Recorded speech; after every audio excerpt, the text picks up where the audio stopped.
हमारे यहाँ जो यंग सीईओज होते हैं तो दे गिव अप, वो समझते हैं कि जी या पीछे बैक स्टेप ले लेना चाहिए या आगे। तो वो नंबर अचीव करने के लिए आपको थोड़ी सक्सेस करनी पड़ती है, आपको लोगों की बातें सुननी पड़ती हैं, आपको चैलेंजिंग आना पड़ता है, आपको इन्वेंट्री का मसला आता है, शूट्स का मसला आता है। अगर मैं बिजनेस करूंगा शायद ये फ्लॉप हो जाएगा, बिजनेस करूंगा तो शायद मेरा बिजनेस चलेगा नहीं, मार्केट में कंपटीशन बहुत ज़्यादा है। अगर मैंने भी आज 200 मशीन लगाई है ना, वो रिस्क पे लगाई है, पहले 5 ही लगाई थी। जो भी बिजनेस करना है ना, हाँ जी, उसके अंदर ना आपने थोड़ी सी इन्वेस्टमेंट अल्लाह ताला के साथ है। और मैं कहता हूँ कि उस अमाउंट ने जो मुझे प्रमोट किया है ना, मैं आपको बता नहीं सकता वर्दा।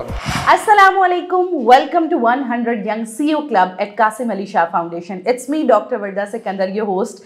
तो आज हमारे साथ मौजूद हैं एक बड़े यंग से सीईओ मोहम्मद बिलाल फारूक, जिनसे हम जानेंगे कि इनका जैसे कि ये सीईओ हैं बुराक के, किस तरह ये ब्रांड स्टार्ट किया, क्या क्या हर्डल्स आई, स्टार्टअप करते हुए क्या एक कदम पीछे बढ़ाया या नहीं, या फ़ौरन जो है वो सक्सेसफुल ब्रांड इनका बन गया। तो इन सब बातें और इनकी एडवाइजेस आइए इनसे जानते हैं। Welcome to the podcast. कैसे हैं मोहम्मद बिलाल फारूक? मैं बिल्कुल ठीक हूँ, आप कैसी हैं? मैं बिल्कुल ठीक हूँ। अच्छा बिलाल, जैसे कि आप सीईओ हैं बुराक ब्रांड के, थोड़ा सा बताएं कि स्टार्टअप किस तरह किया। आप तो खुद बड़े यंग से हैं, तो क्या थॉट थी कि जी क्या गोल था माइंड में सीईओ बनने का? इसमें सबसे पहली बात यही थी कि जब मैंने मैट्रिक कंप्लीट किया, फादर ने बचपन से ही हमें इस स्टेज पे लेके आए कि बेटा जॉब नहीं करनी, आपको बिजनेस में ही लेके आना है। तो जॉब वाला कॉन्सेप्ट ना उन्होंने बचपन में ही क्लियर कर दिया कि करनी ही नहीं है। थोड़ा सा टाइम बढ़ा, मैं दरस निज़ामी में गया स्कॉलर का कोर्स करने। जी। उसके बाद जब मेरा 3rd सेमेस्टर था ना, उसके अंदर बाबा ने मुझे कहा यार फैक्ट्री को थोड़ा टाइम दो। मैं फैक्ट्री जाने लग गया। जब उधर मैंने स्टार्टअप किया तो मैंने देखा कि यार हम लोग ऑफलाइन के अंदर बड़ा अच्छे नंबर्स कर रहे हैं, ऑफलाइन में बड़ा अच्छा जा रहा है। तो ऑफलाइन से ऑनलाइन के अंदर अपने बिजनेस को लेके आना ये बहुत बड़ा चैलेंजिंग था सबके लिए। हाँ जी। और जिस तरह आज सोशल मीडिया का दौर है, हर बंदा अपने एड्स हर चीज़ों को जब देखता है, हर बंदे के पास मोबाइल है बिल्कुल, और जो भी मोबाइल यूज़ करता है वो देख रहा है कि हर ब्रांड किस तरह स्ट्रेटेजी के साथ अपना ब्रांड को एडवर्टाइज कर रहा है। जब वो सारी चीज़ें मेरे पास भी सामने आती थी, मेरे पास तो एक अपॉर्चुनिटी थी कि मेरे पास पूरी मैन्युफैक्चरिंग अपनी है। तो मैं जब उस चीज़ को देखता था, मैं कहता था यार मेरे पास तो ये स्पेस बहुत ज़्यादा एम्प्टी है, लेकिन फुलफिल नहीं हो रही। उसको जब मैंने देखा ना, तो मैंने उसके अंदर वर्किंग शुरू कर दी। अब जब मैंने बाबा से कहा कि मैंने इस तरह इस फील्ड को चेंज बिल्कुल 360 डिग्री नया ब्रांड करना है और बिल्कुल चेंज, मार्केट ही चेंज, हर चीज़ का आइडिया भी नहीं है ना, मुझे आइडिया ना मैंने वो कुछ किया ना उनको आइडिया, वो ऑफलाइन में मैन्युफैक्चरिंग से सीधा कर रहे हैं। जब मैंने बाबा से बात की, उन्होंने कहा भाई तू नहीं क्या करना है, ये तो पॉसिबल नहीं है, इतनी बड़ी मार्केट है, ना पता है ना कुछ, और इन्वेस्टमेंट भी अच्छी खासी है। बिलाल क्या एज थी उस टाइम पे? उस टाइम मेरी एज थी 21। अच्छा, 21 साल के बच्चे ने कहा जी मैंने सीईओ बनना है और ब्रांड खोलना है अपना। तो मैंने बाबा से कहा, चाचू ने भी ऐसी में जो बात की तो मैं जरा डिसपॉइंट हुआ, लेकिन मैंने ना अपनी हिम्मत नहीं आ रही, मैंने कहा यार नहीं करना है तो बस करना है। फिर अच्छा, यानी डिटर्मिनेशन एक पॉइंट था कि यस करना है, बस एक दिल में आ गया था कि अपना ब्रांड बनाना है, हर चीज मेरे पास है तो मैंने ब्रांड बनाना है। अच्छा टाइम गुजरा, मैंने चीज़ें बाबा को दिखाने लग गया, लोगों की एडवर्टाइजिंग दिखाता, ब्रांड्स दिखाता, चीज़ें दिखाता, उनके साथ कंपेयर करता, चीज़ें मंगवा के जो हमारे कॉम्पिटिटर्स थे उनके बाबा को साथ शेयर करता, यार ये देखें इतनी प्राइस में खेल रहे हैं, हम इतना अच्छा खेल सकते हैं, ये करें। अच्छा एक पॉइंट आया जिसमें बाबा के एक दोस्त आए और मैं उनके साथ कोलैब किया पार्टनरशिप के साथ, और मैंने ऑनलाइन काम शुरू कर दिया। बाबा को मना लिया, कर लिया हाँ। अच्छा वो 1 साल पूरा गुजरा, सेल डाउन थी, समझ भी नहीं थी, और शुरू हो गया। अच्छा बिलाल, इधर थोड़ा सा जानना चाहेंगे, अब ये वाली जो स्टेज होती है, अक्सर हमारे यहाँ जो यंग सीईओज होते हैं तो दे गिव अप, वो समझते हैं कि जी या पीछे बैक स्टेप ले लेना चाहिए या आगे। तो ये कौन सी एक ऐसी चीज़ थी कि नहीं मैंने अपने बिजनेस को ग्रो करना ही करना है? असल में मेरे पास सारी अपॉर्चुनिटीज़ थी। अच्छा, ब्रांड बनाने के लिए, बस मुझे सिर्फ एक ना पुशअप चाहिए था अपनी फैमिली का कि वो मुझे दें और मैं आगे आके इसको रोल प्ले कर सकूं।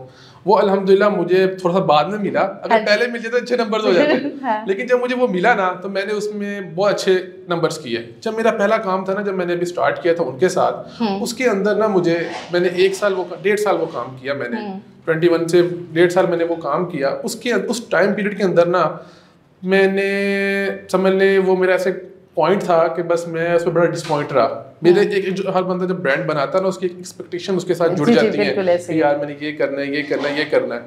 जब वो मैंने किया ना, मेरा 1.5 साल गुजरा, उसके बाद मैंने उसको बंद कर दिया क्योंकि उसमें मुझे लॉस काफ़ी हो गया। और वो मैं बाबा वगैरह भी कि मैं हमने तुझे कहा था, समझाया था, ये ना कर, चाचू ने भी इसी तरह, मैं बड़ा डिसपॉइंट रहा। लेकिन एक करने की फिर हिम्मत थी, जज्बा था, मेरा एक दोस्त है, उसका नाम है अब्दुर्रहमान, वो मुझे जबरदस्ती ले गया और उसने कहा भाई काम करना है, वो भी ऑनलाइन में काम कर रहा है, उसने कहा भाई काम करना है जो मर्जी हो जाए। वो उसने मुझे बहुत प्रेशराइज किया और कहा और मुझे इस काम के लिए ले गया। मैंने दोबारा उस लॉस के बाद ना बाबा को मनाना शुरू कर दिया। अब हिम्मत नहीं आ रही मैंने यहाँ पे भी। मैंने उनको कहा बाबा मैंने दोबारा शुरू करना। मैंने कहा यार अभी तो इतना नुकसान किया तूने, दोबारा कह रहा है ब्रांड खड़ा करने, क्या हो गया? मैंने कहा यार मैंने करना, अब एक मौका मुझे और दे दें, सिर्फ एक मौका, नहीं तो मैं स्टेप बैक करके ये सेकंड चांस था। फर्स्ट चांस मैंने लॉस कर दिया था, लॉस हो गया, बाबा ने वो पे भी किया, सब चीजें की हैं। सेकंड चांस में फिर ये तो बहुत ज्यादा मुश्किल था, पहले मान नहीं रहे थे, जब माने तो लॉस कर दिया। उसके बाद फिर मैं कह रहा हूँ मैंने ऑनलाइन की फील्ड में जाना है। तो बाबा मुझे कहते हैं कि यार इतना तूने नुकसान कर दिया है, दोबारा उसी फील्ड में जा रहा है। मैंने कहा आगे दौर ही इसी का, ऑनलाइन का है, अगर एक दफा नुकसान हो गया तो दोबारा मैं इंशाल्लाह आप टेस्ट करें। यानी इधर एक चीज बहुत ज्यादा इंपॉर्टेंट है हमारी यूथ के लिए कि एक बार फेल हो सकते हैं आप, लेकिन ट्राई करते रहना चाहिए, डीमोटिवेट नहीं होना चाहिए। लेकिन बाबा की भी बहुत ज्यादा मेरे पास उन्होंने बहुत ज्यादा मुझे स्टेबल रखा और उन्होंने मुझे पीछे से सपोर्ट पूरी रखी बाबा ने मुझे ना। लेकिन समझाते तो थे, बताते भी थे, लेकिन सपोर्ट भी करते थे कि यार वो कर लेगा, ये कर सकता है। आपको तो पता होता है अपने बेटे का उसमें कितनी वो रखता है। अच्छा खैर मैंने ना उसको, वो मुझे लेके गया, मैंने चीज़ों को अलाइन किया, मीटिंग्स की, खैर मैंने उसको ब्रांड को ऑन कर लिया। अच्छा, ऑन एयर ले आया, दोबारा जो है दोबारा ऑन एयर कर लिया। अच्छा उसका नाम फिर मैंने बुराक रखा। और वो भी मेरे एक दोस्त है, उन्होंने मुझे सजेस्ट किया, इस्लामाबाद में होते हैं तो उन्होंने मुझे बताया बिलाल ये वाला नाम रख लो, बुराक। अच्छा बुराक के पीछे कोई थॉट थी, कोई नेम रिलेटेबल था या क्या था? नहीं इसमें कुछ भी नहीं था, सिर्फ सबसे पहले मेरे ज़हन में यही चीज़ आई कि जब मिराज हुआ था तो आप सल्लम को जो लेके गए थे वो बुराक था, सवारी का नाम सबसे पहले मैंने उसको दिया। और मेरा जो लोगो है ना आर के अंदर आप देखेंगे उसमें घोड़े बना हुआ है। अच्छा, वो मैंने बड़ा कॉमन रखा हुआ है उसके अंदर, स्पेसिफिक करके ना, स्पेसिफिक करके लोगों के अंदर। तो ये उसका बस था नाम का, बुराक का। तो और इसमें इतना कुछ नहीं था। लेकिन मैंने देखा है, मैंने तो एक मैं अपने दोस्तों को कहता हूँ यार, मेरे बाबा वगैरह से मुझे कहते हैं कि यार जो नाम है ना इसका बुराक का मतलब है वर्क रफ्तार, बिजली की तरह तेज, बिजली की तरह तेज। तो अब ये जो बुराक ब्रांड है ये क्या बिजली की तरह तेज काम कर भी रहा है? अब अल्हम्दुलिल्लाह तेज काम कर रहा है। आफ्टर सक्सेसफुल स्टोरीज के बाद ये अब अल्हम्दुलिल्लाह बड़े अच्छे नंबर्स पे जा रहा है, अल्लाह का शुक्र। चले दैट्स ग्रेट। बिलाल आपका बड़ा अच्छा लग रहा है, ड्रेस वेस्ट कोट ये दोनों चीजें बड़ी अच्छी लग रही हैं। क्या ये भी बुराक की है? जी ये भी बुराक की है, अल्हम्दुलिल्लाह। जबरदस्त। अच्छा आपका ब्रांड जो है क्या क्या बनाता है? बुराक के बारे में थोड़ा सा बताएं, क्या क्या आप लोग जो है?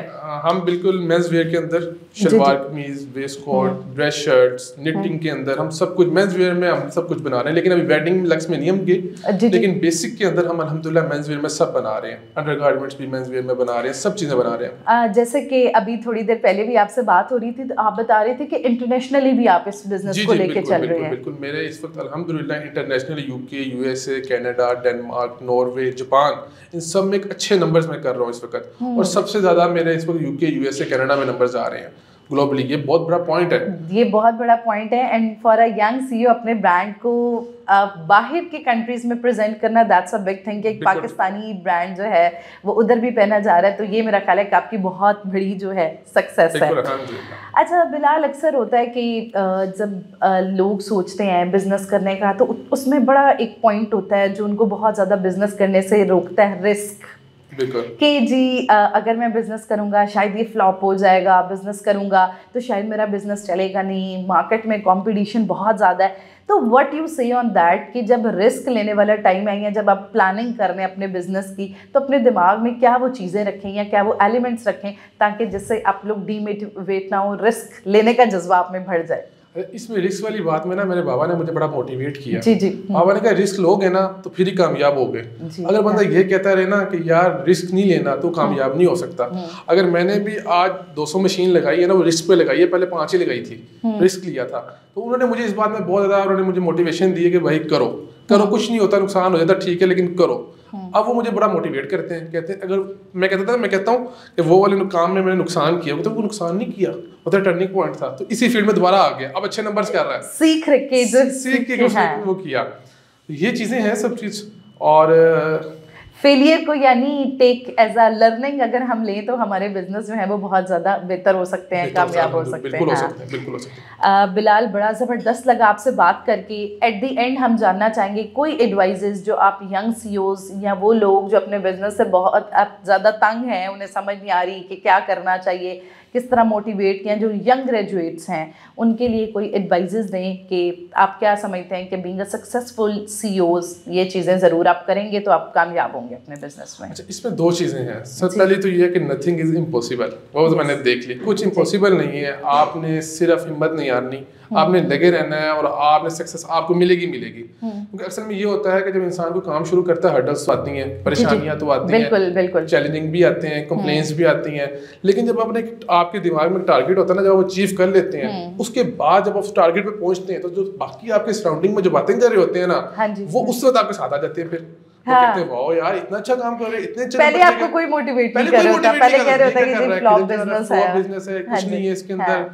जब आप उस फील्ड में जाते हैं ना, जब अचीव कर लेते हैं वो नंबर अचीव करने के लिए आपको थोड़ी सक्सेस करनी पड़ती है, आपको लोगों की बातें सुननी पड़ती हैं, आपको चैलेंजिंग आना पड़ता है, आपको इन्वेंट्री का मसला आता है, शूट्स का मसला आता है, बहुत चीजें इसके अंदर जिससे मैं गुजरा हूं तो मुझे बहुत तरीके से आइडिया हो गया कि इट्स नॉट दैट इजी कि जितना सुनने में लग रहा है कि आज आप एक सक्सेसफुल CEO बन के बैठे हैं तो लोग इस चीज को देख रहे हैं, नॉट सी द हर्डल्स। आराम हुई हुई है हमारी, जब टेंशन इतनी होती है काम की, बंदा सोच नहीं सकता कि यार ऑर्डर्स नहीं आए, ये नहीं हुआ, वो नहीं हुआ, बहुत टेंशन होती है। वेंडर्स को क्लियर करना है, अपने शूट वाले को करना है, आपने एड्स चलाने हैं, इस सब चीज़ों का बहुत बड़ा पैक ऑफ बंडल है ये, जब जिसको मुकम्मल करके आप अच्छे नंबर्स खेल सकते हैं।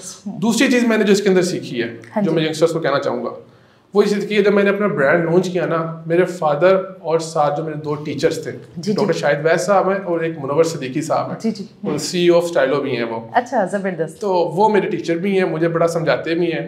अच्छा, उन्होंने और बाबा ने, तीनों ने मिलकर मुझे एक ही बात समझाई है, बेटा जो भी बिजनेस करना है ना, हाँ जी, उसके अंदर ना आपने थोड़ी सी इन्वेस्टमेंट अल्लाह ताला के साथ करनी है। ज़बरदस्ती, बहुत खूबसूरत बात। और अक्सर ये होता है कि जब हम बिजनेस स्टार्ट करते हैं हम ये वाला एलिमेंट भूल जाते हैं। उन्होंने मुझे बिजनेस स्टार्ट करने में एलिमेंट यही सिखाया कि बेटा जब आप अल्लाह सुब्हानहू व तआला के साथ इन्वेस्टमेंट करेंगे ना, फिर जब अल्लाह आपके साथ इन्वेस्टमेंट होगा, वैसे तो होता है ना, बंदा कहता है यार मेरे साथ उस ब्रांड का CEO ने पैसे इन्वेस्ट किए हैं, वो बड़ा अपने आप को चौधरी समझता है। जब अल्लाह ताला आपके ब्रांड में इन्वेस्ट कर लेंगे तो क्या आपका बिजनेस फिर फ्लॉप हो सकता है? बिल्कुल। तो बिलाल थोड़ा सा बताएं ना कि अल्लाह ताला के साथ हम किस तरह जो है वो, अगर कोई बिजनेस कर रहे हैं तो वो किस तरह ये चीज कर सकते हैं। अच्छा, मैंने सबसे पहले मैं अपना बताता हूँ मैंने किस तरह किया। मैंने ना एक सर्टेन अमाउंट अपने प्रॉफिट में से ना अल्लाह ताला के लिए रखी हुई है, अल्लाह ताला के रास्ते में जो मैंने खर्चा हूँ अपने पर आउटफिट पे, वो डिपेंड करता है हर CEO के लिए वो कितना करना चाहता है, हर बंदा अपने मुताबिक उसको चेक करता है। मैंने भी एक सर्टेन अमाउंट ना उसके अंदर परसेंटेज रखी, जैसे बड़ा मशहूर है अलबेक का कि वो हर अपने उस चिकन के ऊपर एक रुपया जैसा वो निकालता है, इसी तरह मैंने भी उसी नियत से मैंने अपना और देखते हुए सबको अपने एक अमाउंट रखी है। और मैं कहता हूँ कि उस अमाउंट ने जो मुझे प्रमोट किया है ना, मैं आपको बता नहीं सकता वर्दा, सच्ची इसके अंदर बहुत कशिश है। क्योंकि जब आप अल्लाह ताला के साथ इन्वेस्ट करो, सारी चीजें खालिक कायनात तो वही है, जब आपने उनके साथ इन्वेस्ट कर दिया तो आपका काम को तो फिर 4 लगने ही लगने हैं। बिल्कुल, फिर तो लॉस है नहीं, फिर तो प्रॉफिट ही प्रॉफिट है। हाँ जी, नहीं, ज़बरदस्ती। और ये बड़ा इम्पॉर्टेंट होता है कि हम लोग अपने बिजनेस में इन चीज़ों पे भी बिलीव रखें, बीइंग अ मुस्लिम, ताकि हमारे बिजनेस जो है वो सक्सेसफुल हो सके। बहुत ज़रूरी है बिजनेस के साथ ना, क्योंकि जब मैं अपना लालच जो है उसको छोड़ के बिजनेस करना चाहिए। अपना प्रॉफिट भी रखेंगे, प्रॉफिट के बगैर काम नहीं हो सकता, लेकिन अल्लाह ताला के रास्ते में ज़रूर निकालें, मैं यही कहूँगा। उसके बाद फिर जो काम आपका बूस्ट करेगा ना, वो आप फिर खुद चेकेंगे। अल्लाह ताला रास्ते खोलते हैं इंसान के लिए कि यार मेरे रास्ते में खर्च कर रहा है, फिर अल्लाह ताला ऐसी ऐसी जगह से आपको रिस्क देते हैं, आपको सोच भी नहीं सकते। सबसे खूबसूरत बात जो आपने यहाँ की, बिल्कुल जैसे कि अल्लाह ताला अगर आपके इन्वेस्टर होंगे तो ऑब्वियसली आपका बिजनेस कैसे ग्रो नहीं करेगा, ऐसा पॉसिबल ही नहीं है। जी ज़बरदस्त। जी बिलाल, बहुत अच्छा लगा आपसे बात करके। एंड ये CEO हैं, जैसे कि पहले भी मेंशन किया बुराक की, जैसे कि उन्होंने बताया कि consistency and determination that is very important. और हर बिजनेस में जैसे हम आपको डिफरेंट CEO से मिलवाते हैं, जैसे हर CEO मोस्टली मेंशन करता है कि जी 1 बार फेल हुए, 2 बार फेल हुए, 3 बार फेल हुए, बट अल्टीमेटली आप एक सक्सेसफुल CEO बन जाते हैं। So it is very important कि आप कंसिस्टेंसी से अपने बिजनेस को लेके चलें ताकि आपका बिजनेस भी एक सक्सेसफुल बिजनेस बन सके। So hope you like this podcast. मिलते हैं एक नए एपिसोड के साथ। Stay tuned. अल्लाह हाफिज़।